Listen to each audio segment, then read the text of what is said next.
Hi everybody, how are you? It's Mike Andrew.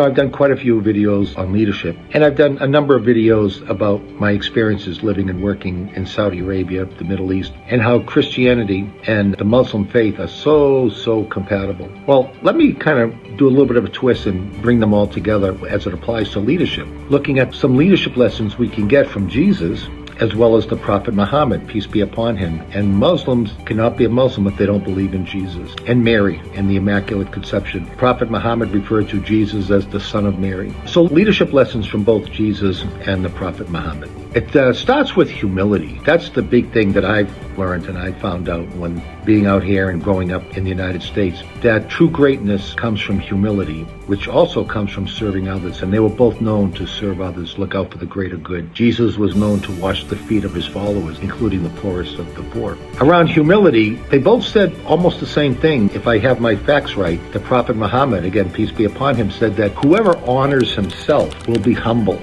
and whoever humbles himself will be honored. Jesus said something similar in Luke. He said, whoever exalts himself will be abased or humbled, and whoever humbles himself will be exalted. And that starts getting into not having any ego.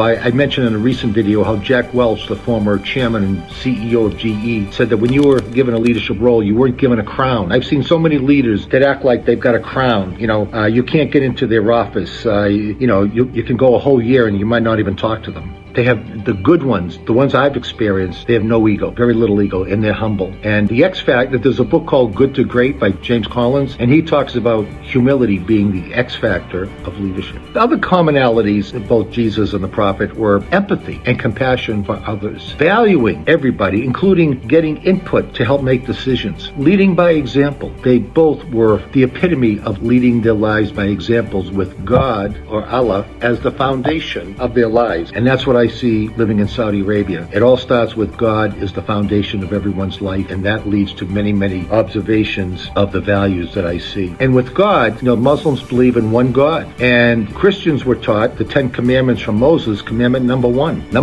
not number 4, not number 7, commandment number 1, one God. Matter of fact, in Matthew, in the Christian Bible, Jesus says to love your God with all your heart, all your soul, and all your mind. That is the first and the greatest of all commandments that came from Jesus. So leadership, going back to leadership and the role models of leadership, leading by example, both Jesus and the prophet. Empathy, compassion, valuing others and the inputs in their decisions, leading by example, keeping God as a foundation, humility, no ego, you don't have a crown, and looking out for the greater good and serving others. Thank you for listening.